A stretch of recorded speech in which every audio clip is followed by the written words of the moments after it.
एक बहुत ही important tip होती है केस टेकिंग के बारे में, जो कि मैंने भी अपनी टीचर्स से सीखी है और कुछ बुक्स जो मैं पढ़ता हूँ केस टेकिंग के बारे में उनसे सीखी है। केस टेकिंग एक ऐसी चीज है जो कि आप सबसे ज्यादा तभी एक्सपीरियंस या सीख सकते हैं जब आप उसको खुद करें एक रेगुलर बेसिस पे। जैसे कि आपकी क्लिनिकल क्लासेस होती हैं या आप किसी के अंडर सीखते हैं या आप खुद केसेस लेते हैं किसी पेशेंट का, तो उससे बेहतर आपको केस टेकिंग सिखाने का कोई और फॉर्म नहीं हो सकता। पर उस लेवल पे आने के बाद जब आप किसी पेशेंट का केस ले रहे हैं, उससे पहले एक बेसिक बैकग्राउंड, एक बेसिक नींव बनानी पड़ती है आपको, जिससे कि आप जान पाए कि अब जो आप काम करने जा रहे हैं वो काम करना कैसे है। आप कभी भी कोई खाना बनाने जाते हैं, डिशेस देखते हैं ऑनलाइन पे, तो पहले क्या आप देखते हैं कि इंग्रेडिएंट्स क्या क्या नेसेसरी हैं जो ये बनाने के लिए मुझे चाहिए, और आप पहले वो सर्च करते हैं अपने घर में।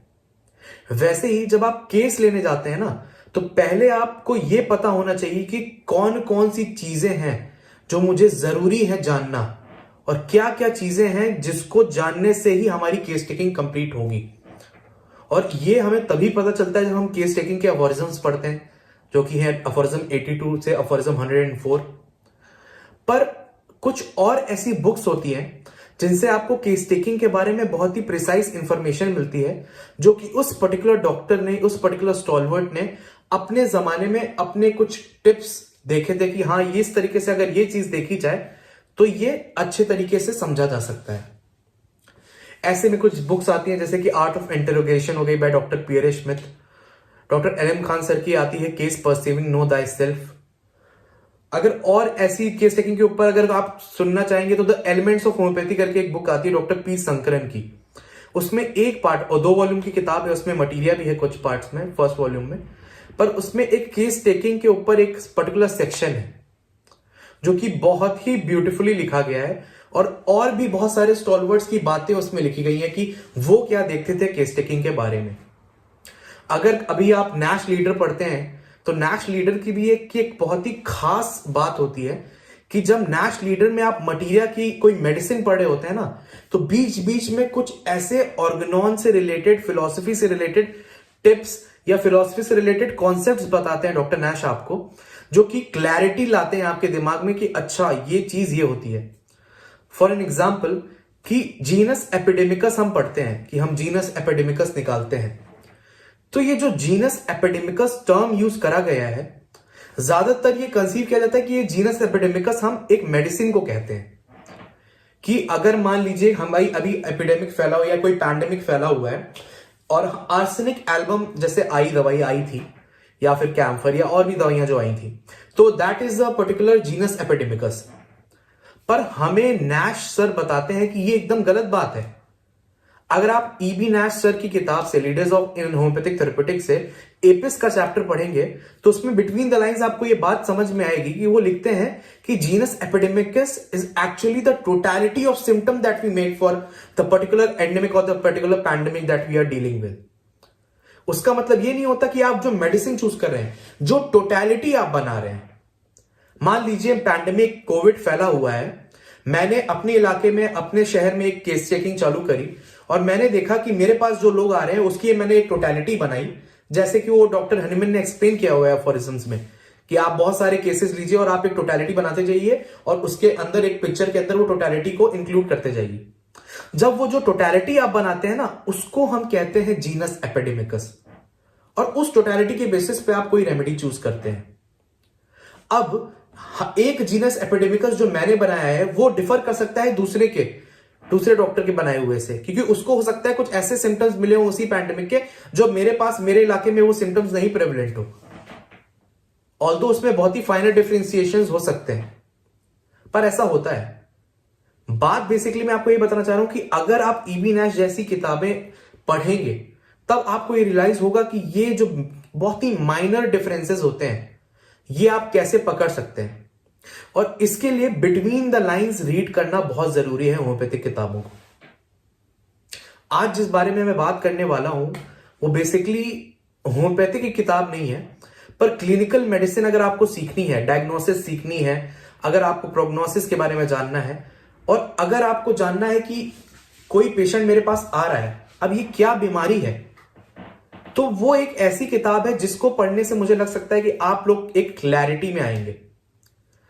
ज्यादातर मेडिसिन की किताबें, पीओएम की किताबों में हमने आजकल देखा है क्या होता है कि पैथोलॉजी पे या उसके अंदर की पूरा फिजियोपैथोलॉजी पे ज्यादा ध्यान दिया जाता है कि क्या चीजें हो रही हैं, कैसे हो रही हैं, कैसे ये डिजीज प्रोड्यूस हो रहा है। पर एक्चुअल में जब आपके पास पेशेंट आता है क्लिनिक पे, तो वो आपको पैथोलॉजी या फिजियोलॉजी अंदर की नहीं बताता है कि मेरे को ये पैथोफिजियोलॉजी नहीं एक्सप्लेन करता है, वो आपको सिम्टम्स बताता है।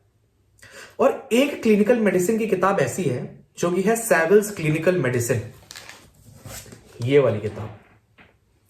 ये आपको बताती है, ये इसी पर्सपेक्टिव से लिखी गई है कि डॉक्टर सैविल ने ये नोटिस किया कि बहुत लोगों को और उनको खुद को, उन्होंने ये इसलिए ये बुक लिखी कि उनको खुद को ये दिक्कत होती थी कि कोई बुक उनको ऐसी नहीं मिल रही थी, क्योंकि जब वो केस लेना चालू करते थे तो केस तो आप चीफ कंप्लेंट से, उसके सिम्टम से लेते हैं। तो उन सिम्टम्स जो हमें पहले मिलते हैं, जो सबसे पहले हमें बताए जाते हैं, उनके बेसिस पे हम कैसे डिफरेंशिएट करेंगे कि कौन सी डायग्नोसिस को डिफरेंशिएट करेंगे, डिफरेंशियल डायग्नोसिस बनाएंगे। ये जो प्रोसेस है सिम्टम से डायग्नोसिस पे जाने वाला, ये बहुत कम किताबों में उनको मिला। तो इस किताब में जब आप कोई भी चैप्टर पढ़ते हैं, फॉर एग्जांपल अगर आप हार्ट का चैप्टर पढ़ते हैं इस किताब में, तो जब डॉक्टर सैविल हार्ट के बारे में आपको बताएंगे तो पहले चैप्टर के पार्ट ए में वो बताएंगे आपको सारे symptom related to particular cardiovascular system, कि ये सिम्टम्स आपको इस सिस्टम में देखने को मिलेंगे। फिर वो आपको पार्ट बी में वो डिजीजेस के बारे में बताएंगे, वो फिजिकल साइंस के बारे में बताएंगे, और फिर वो लास्ट में आएंगे वो पर्टिकुलर एक तरीके से डायग्नोसिस वाले डिजीज पे कि हाँ इस डिजीज में ये वाली चीजें ज्यादा मिलेंगी, इसमें ये मिलेंगी।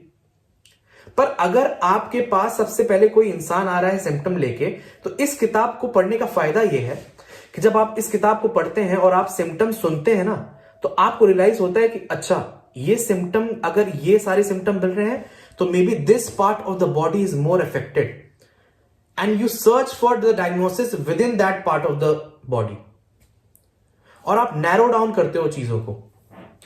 पर अगर आप एक तरीके से बस डिजीजेस पढ़ते चले जाते हो, तो वो सिम्टम्स जो होते हैं ना, जो हम साइन एंड सिम्टम्स पढ़ते हैं, डेविडसन ले लीजिए, हचिंसन ले लीजिए, वो बहुत डिस्क्रिप्टिव नहीं है।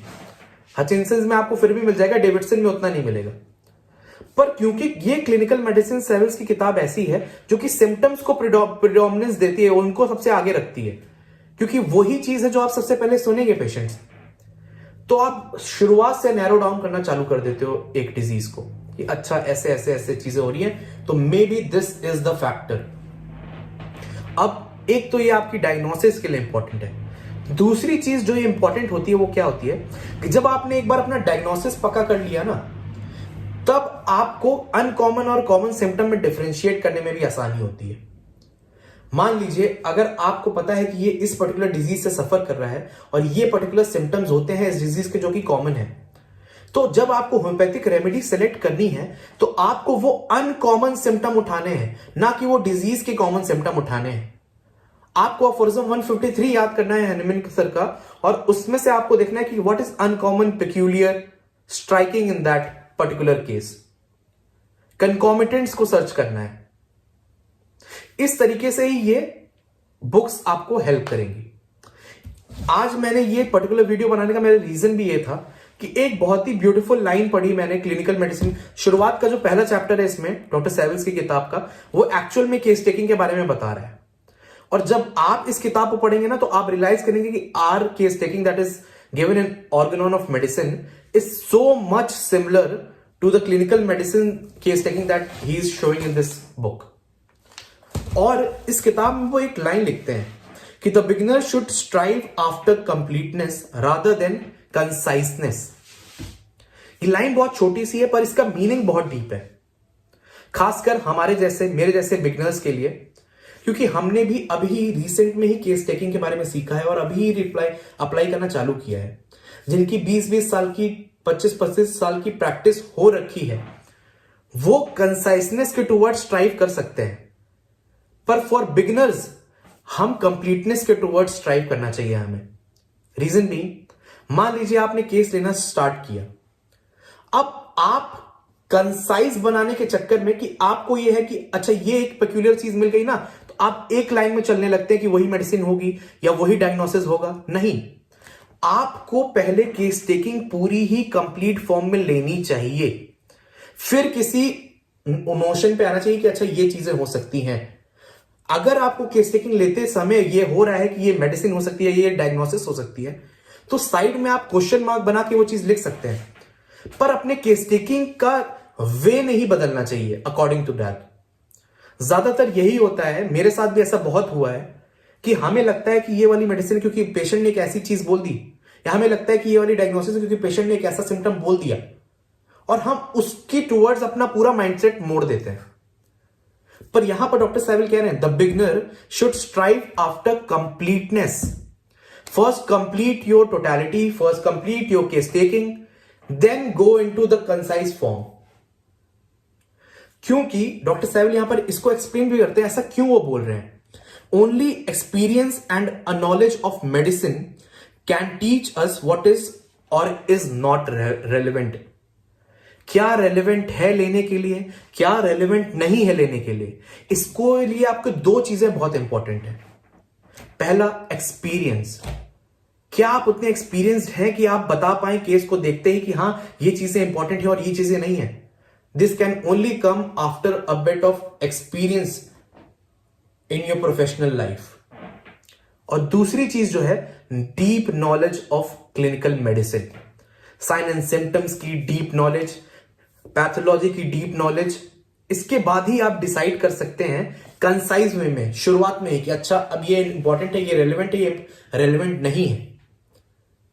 पर अगर आप एक बिगिनर हैं तो फिर go for the completeness rather then the conciseness. Thank you.